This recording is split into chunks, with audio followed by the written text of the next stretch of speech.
Good morning, everyone. Very glad to be able to share these thoughts with you this morning. Among the many teachers in the Buddhist tradition, the two most significant ones for me are Dogen and Shinran, who lived 800 years ago during Japan's Kamakura period. As the slide suggests, they were both seekers of the way. They were contemporaries, but there is no record of their ever having met or corresponded, which is a great pity. Why do I focus on these two? It's because prior to the modern era, they are the teachers who speak most directly to me. Some of you may have heard the senseis talk about this kanji, which was on the previous slide. It is pronounced do and is often represented by the English words way or path. It appears in the names of Japanese martial arts like kendo and judo, or in chado, tea ceremony, or shodo, calligraphy. And we encounter it in the word butsudo, the way of the Buddha. Did you notice that we just chanted through it in Juseige? Ga shi jo butsudo, when I attain the Buddha way. Now, if we combine another character, dai, meaning great, with the character do, we have the Buddhist word daido, which could be translated as great way, or great road, or even great awakening. Or if we combine do with another character, kan, which means circle or ring, we have do-kan, which can be translated as circle of the way. My introducing you to Daido and Do-kan is a preface to the topic for today, which is about ancestors. In the study of family history or genealogy, the aim is to learn about our biological ancestors, the generations that came before us who contributed to our makeup, that is, our anatomy, our mind, and our culture. Today I would like to reflect on Buddhist genealogy, that is, the line of teachers who have transmitted genuine Dharma from long ago up to the present day. Let's call them Buddha ancestors, or lineage holders. We say that Buddhism began in India 2,500 years ago with the historical teacher known as Gautama or Shakyamuni. Since then, countless teachers and students have shared the Dharma across the centuries and locales, enabling us to receive it in 21st century Orange County. Now, on the topic of Buddhist genealogy, consider this statement by Dogen. On the great road of Buddha ancestors, there is always unsurpassable practice, continuous and sustained.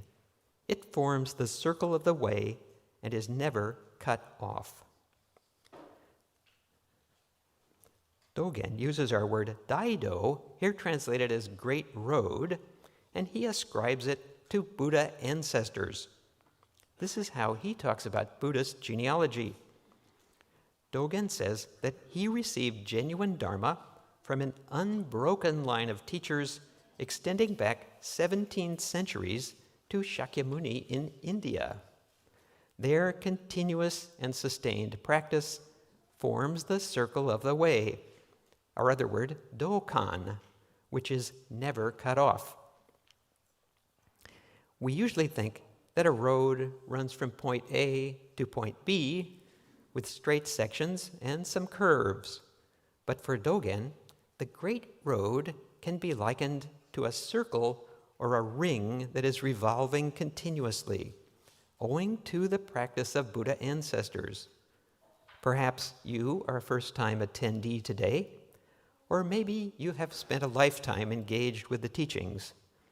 Dogen envisions that all of us in this moment can be on the great road, participating in the circle of the way. Here he is expressing the nobility of the Buddhist tradition.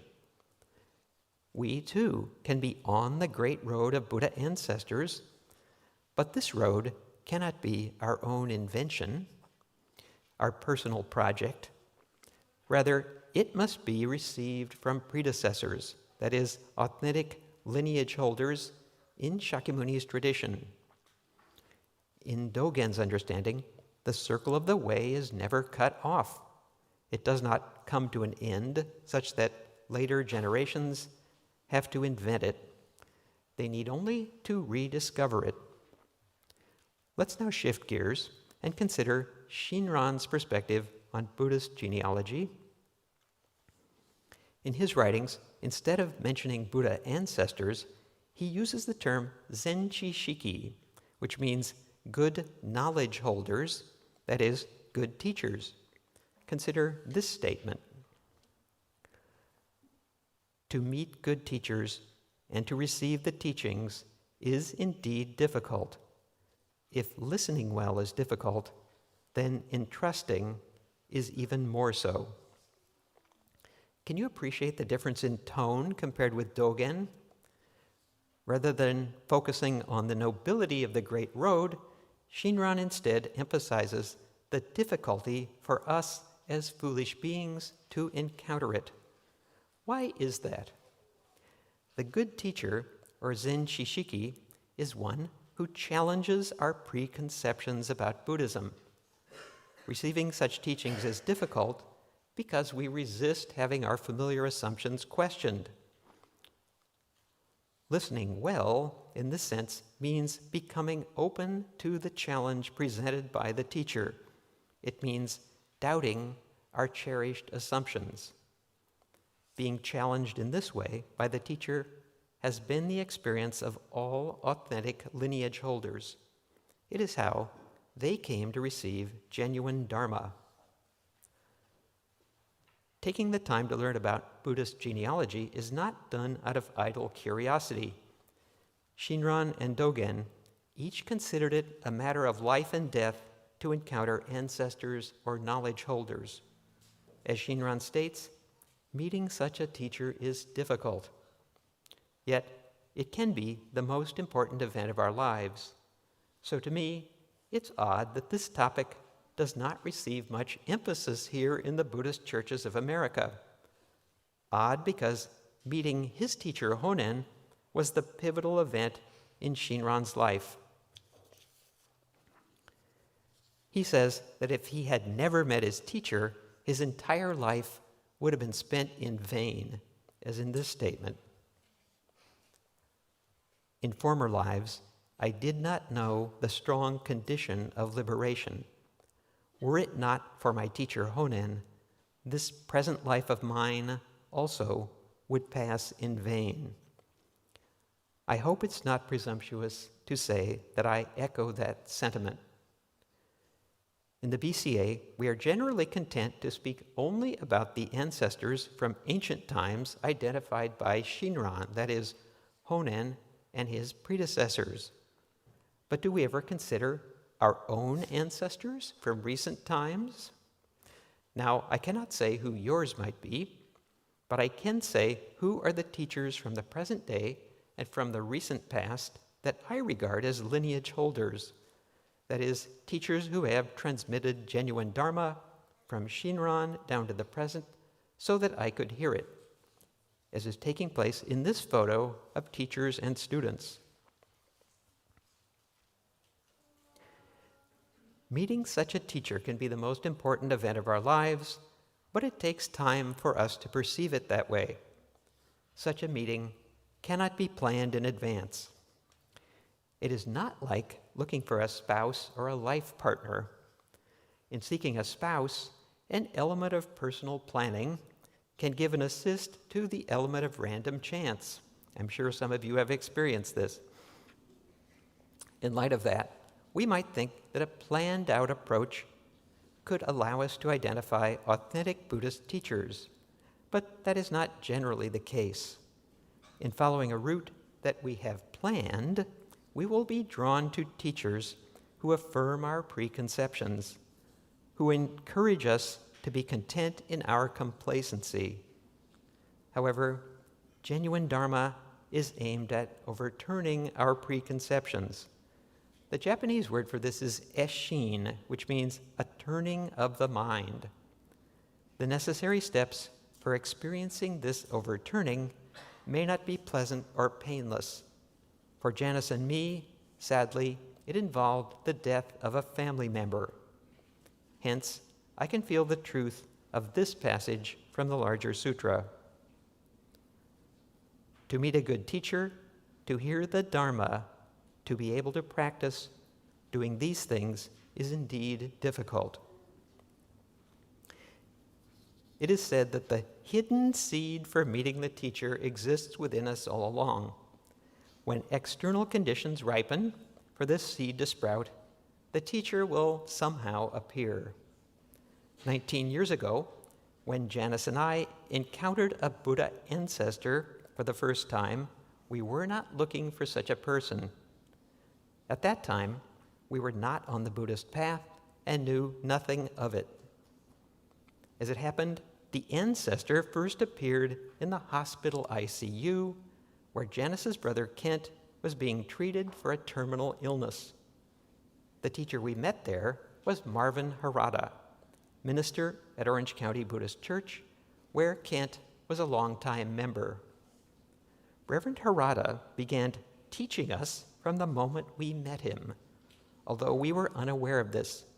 At that time, he did not speak about any Buddhist ideas or concepts, but he expressed through his actions there in the ICU the spiritual depth of the tradition that he had received from his own teachers.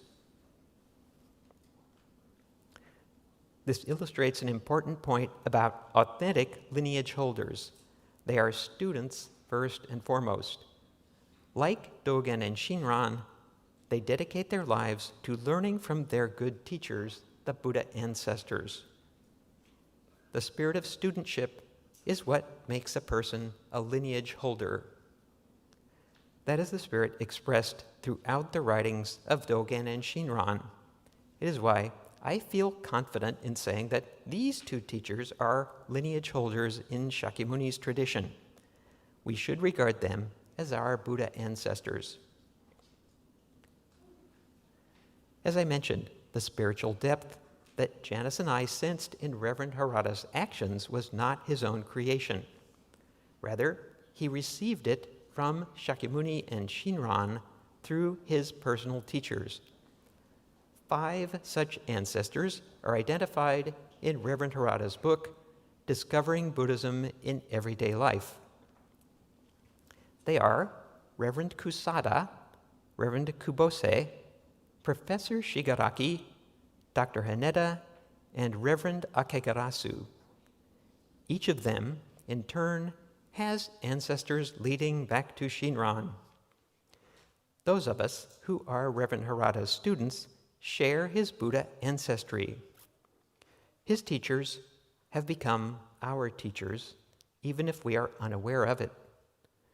This lineage exemplifies the Great Road, or Daido. As Dogen states, it forms the circle of the way, Dokan, and is never cut off.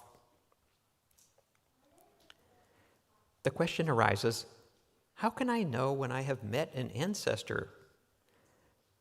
I suggest that we cannot know it immediately. The teachers who have become ancestors for me are ones with whom I have been able to study Shinran's teaching for a long time, as a result of which I have become convinced that they are authentic lineage holders. Such teachers, I would say, exemplify these attributes. 1, the teacher is first and foremost a student. 2, the teacher honors his or her own teachers. 3, the teachings are a lived experience. They are not an external object of study. And 4, the teacher offers a unique perspective, just as Shinran's and Dogen's voices are each unique and unmistakable. From long ago to the present day, genuine Dharma has been transmitted by a lineage of teachers and students.